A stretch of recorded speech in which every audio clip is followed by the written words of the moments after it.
Boa noite, gente! Boa noite, Eu sou a Gabriela. e eu sou a Graziela. Nós duas somos estudantes do curso de Letras, Português e Inglês. E esse é o podcast Escrita com Café. Sentem-se em um lugar confortável, porque a conversa vai ser bem longa. Nosso tema hoje é a ascensão do inglês como língua de prestígio. Como uma língua considerada rústica se tornou a mais poderosa do mundo. E para isso iremos tratar de dois períodos da história da língua inglesa, o Mid English e o Pré-Modern English. Gabriela, vamos começar então pelo Mid English. Então, o período do Mid English foi marcado por acontecimentos que atrapalharam e ajudaram a ascensão do inglês. Sim, mas não iremos falar sobre todos, porque isso tornaria o episódio bem exaustivo. Isso mesmo, Graziela. Por isso, vamos primeiro situar nossos ouvintes sobre o que estava acontecendo nesse período. Após a conquista normanda, o francês virou a língua da corte e o inglês ficou com o povo. Essa divisão acabou mudando o inglês para sempre. Mas se a nobreza falava francês, por que não ensinaram o idioma deles para o povo? Olha, o povo da Inglaterra até tentava aprender o francês para lidar com os nobres, mas a nobreza não fez nenhum esforço para ensinar o francês para eles. Isso não é justo, com certeza prejudicava as negociações da população do reino. Sim, só que isso foi algo bom para o inglês. Graças a isso, ele sobreviveu. Na verdade, a sociedade da Inglaterra era praticamente bilíngue no século XIV. Durante o Império Divino, os reis ingleses também governavam partes da França, o que manteve o francês como uma língua da elite por muito tempo. Então, o inglês e o francês continuaram interagindo, e dessa convivência nasceu o novo inglês, cheio de palavras emprestadas e expressões diferentes. Também teve a Guerra dos 100 Anos, que foi um conflito entre a França e a Inglaterra, que durou de 1337 a 1453. Esse conflito teve origem em disputas territoriais, econômicas, políticas e dinásticas entre os dois reinos. Mas o que importa para falarmos da ascensão da língua inglesa é o impacto desse conflito na linguística. Isso mesmo. Mas quais foram os impactos dessa guerra para o desenvolvimento do inglês?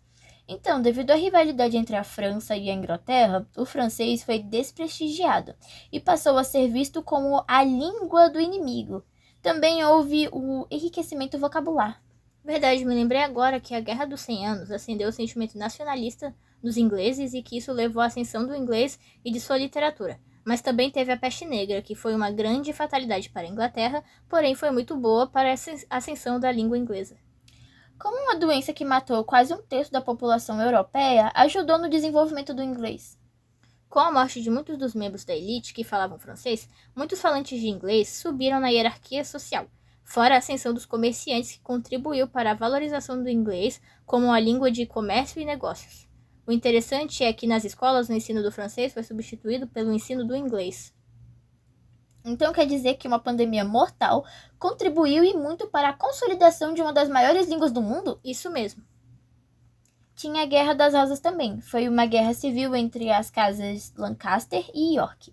Durante 30 anos, a coroa britânica alternou-se entre as duas casas, o que enfraqueceu a nobreza e consolidou o poder dos Tudors. Também tem a literatura do Mid English. Tem outras obras e autores, mas escolhi falar de um autor em especial, Geoffrey Chaucer. Ele deixou o maior legado na era medieval. Suas obras marcam um momento histórico em que o inglês se estabeleceu nas cortes reais e na nobreza. Ah, sim, aquele período em que a elite deixou de consumir a literatura francesa e passou a preferir a inglesa, que antes não tinha muito espaço no reino. Isso mesmo, sabe, Gabriela? As duas obras mais conceituosas dele são Troilus and Crusades, que se trata de dois amantes da guerra troiana, e The Canterbury Tales, que é uma coletânea de contos que contam histórias de diferentes personagens. Agora vamos falar um pouquinho do Pré-Modern English, da ascensão da língua inglesa nesse período. Sim, então, Gabriela, esse período é marcado pela Renascença, que é um movimento que começou na Itália. Esse movimento aspirava a um retorno aos valores pessoais e civilizatórios da antiguidade greco-romana. Fiquei confusa, o que a Renascença tem a ver com a ascensão da língua inglesa? Tem muita coisa. A Renascença contribuiu na área da música, pensamento filosófico e religioso, e na adoção de modelos poéticos como o soneto. Nossa, mas esse período tivemos tantos reis. Tivemos sim, mas já que estamos falando da ascensão do inglês, vamos mencionar apenas os reis e rainhas que contribuíram para essa ascensão. Teve o Edvard VI. Em seu reinado, o inglês foi declarado a língua das cerimônias e da liturgia.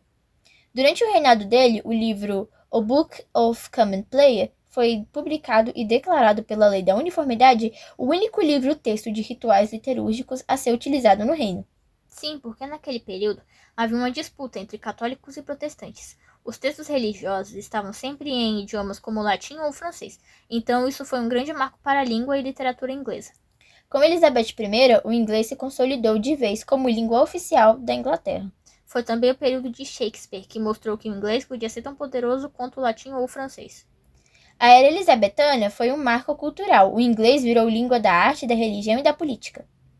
Teve o James I também. Em seu reinado, o inglês ganhou ainda mais força, principalmente com a tradução da Bíblia de 1611. A King James Bible influenciou profundamente o inglês, criando expressões que usamos até hoje. Verdade, mas foi também o período em que Shakespeare ainda escrevia, mostrando o poder do inglês como língua literária. Eu me lembro que outro rei importante para a ascensão do inglês foi o rei Charles I. Durante o reinado dele, a imprensa já estava bem estabelecida na Inglaterra e com as novas tecnologias da época, grandes quantidades de textos começaram a ser produzidos. Verdade, mas durante o reinado dele, houve até uma guerra civil, que não é o foco do episódio de hoje. Exatamente, Gabriela. Então vamos mudar de assunto e falar da literatura dessa época. Então, para falarmos disso, não podemos esquecer do teatro elizabetano, que cresceu muito durante o reinado de Elizabeth I. Verdade, a era do teatro profissional começou em 1576, quando James Burbage construiu o The Theatre, um dos primeiros teatros públicos da Inglaterra. E foi justamente nesse ambiente que Shakespeare se destacou, mostrando que o inglês podia ser usado para grandes obras artísticas e literárias. Inclusive, muitos estudiosos afirmam que Shakespeare e a Bíblia King James foram algumas das maiores influências para a evolução da língua inglesa no final da Renascença. A influência de Shakespeare aparece principalmente no vocabulário da língua inglesa. Ele criou neologismos como assassination, que é assassinato, e expressões populares. Algumas delas estão vivas até hoje. Isso mostra como Shakespeare ajudou a fortalecer o inglês como uma língua literária sofisticada. Outra obra extremamente importante foi a Bíblia de King James, publicada em 1611. Ela ajudou a padronizar o inglês e influenciou profundamente a linguagem religiosa e literária da época. Então podemos perceber que a literatura, religião e teatro tiveram um papel enorme na ascensão do inglês. Exatamente. O inglês deixou de ser visto como uma língua inferior e passou a representar poder, cultura e identidade nacional. Então podemos perceber que a ascensão do inglês não aconteceu de uma forma rápida. Exatamente. Guerras, mudanças políticas, religião, literatura e até epidemias contribuíram para transformar o inglês ao longo dos séculos.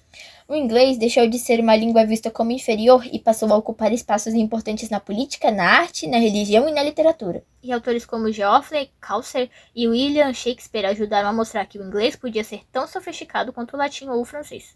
Além disso, obras como Bíblia King James ajudaram na padronização da língua e fortaleceram ainda mais seu prestígio.